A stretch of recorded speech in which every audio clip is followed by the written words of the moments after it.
Hello guys, welcome back to my channel. My name is Luando Nueba and I'm an event stylist. This is Events with Lu, where I share information that can help you if you are thinking or already in the events field. Basically, none of these are like expert advice. It's my experience and things that I have learned or things that I have seen, avoided, and would like to share them with you so you can either avoid making the same mistakes or go into this industry with a clear head of what exactly happens here and to make money, because that's what we want, right? So as an add-on to our series of videos or topics, today we're talking about how to deal with an unhappy client. What do you do when you have an unhappy client, right? You want to keep calm. Keep calm. Zip it.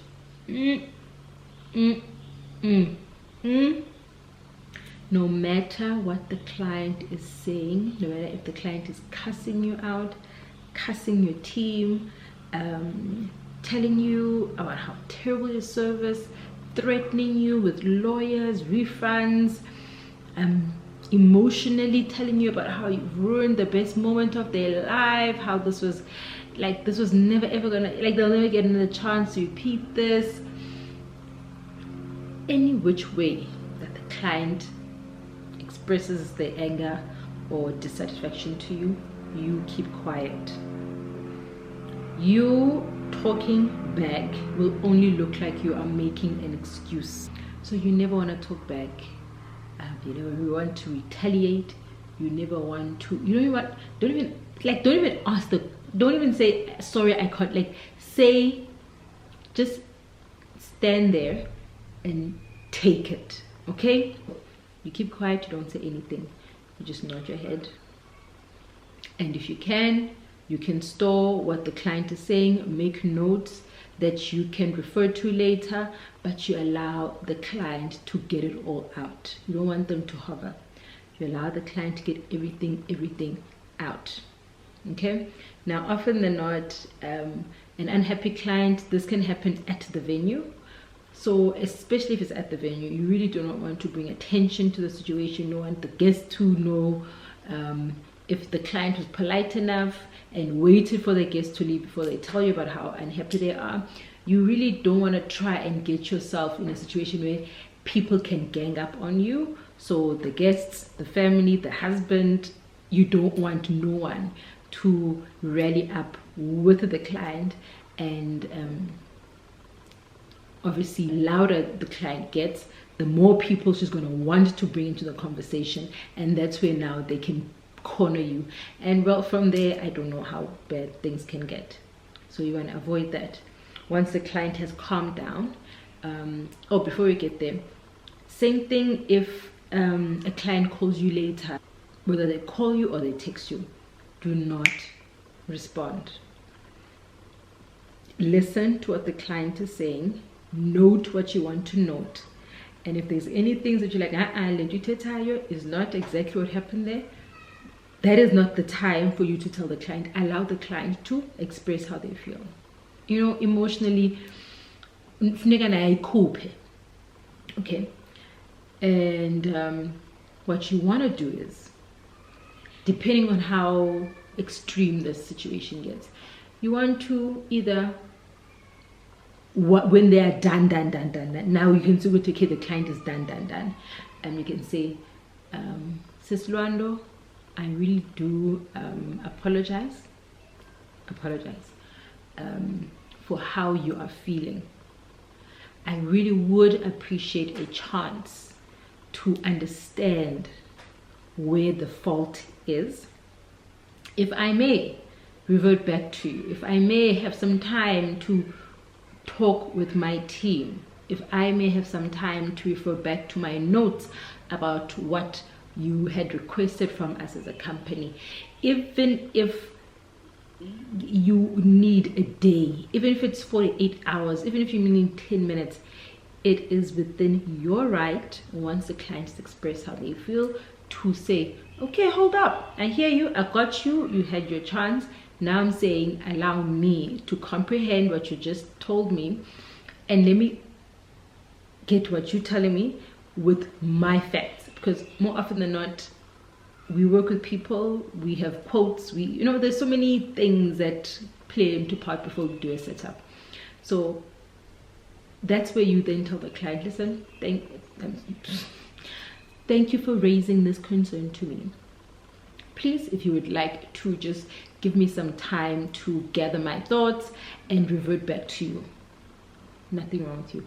Now, some client, depending on how irate they are, will probably push back a bit. But now you're coming with attitude again. You say, I'm really, really sorry. I do apologize, but this is not how I want to fix it. I value you as a customer, and I do not want to irate or bring attention to the situation. I rather leave you to enjoy your event. At this point, you peacefully walk away. We are valelisa. An irate client who waits for the party to end, waits days for the party date to pass. But either way, the client who does not choose, because they're smart, to not have a confrontation with you at the event, to not bring attention to herself by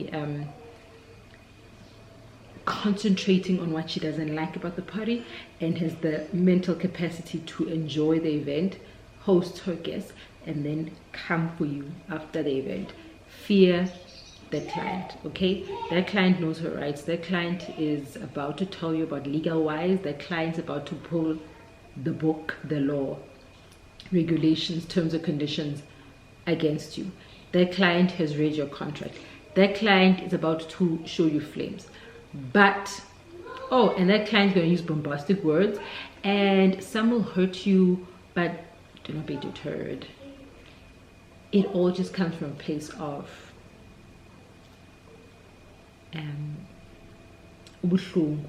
they are hurt, they're disappointed, and none of it is malicious. All they're looking for, as with the client in the beginning who shouts or tells you in person what they're not happy about, they're looking for you to apologize. They're just looking for you to validate that how they're feeling is worthy or worthwhile or right. Now, a client who texts you days after the event, just like a client who calls you, I need to be said you don't respond. The only response you give to a client who WhatsApp you is thank you for raising the above issue or issues to me or to us, however you refer to yourself or your company. Again, apologize. I do apologize, or I am sympathetic. The verbal conversation, you ask for time to revert back to your team, revert to your code, revert to chats, revert to emails, revert to whatever it is that you know that you and that client were communicating through. With regards to the client texting, please do not respond in any other way. Do not tell the client, do not give excuses, do not tell the client anything outside of I acknowledge and receive the complaint, I sympathize with you, or you apologize for how the client feels, and you request for time to revert back to whoever you need to revert back to try and assess what went wrong. So it's the same response whether they WhatsApp you or call you. The one thing you want to note about WhatsApp is the fact that people can WhatsApp and screenshot and send messages. Now, if you say anything that is not factual, if you get emotional, if you start, lashing back at the client can screenshot this and share this to people on platforms, and that won't make you look too great. One thing I want to highlight about an unhappy client, right? An unhappy client will never just be unhappy. They don't just do a 180 on you. You see it coming. A problematic client, you're supposed to smell them from a mile away. When you're doing the event, you should be picking up vibes. Good.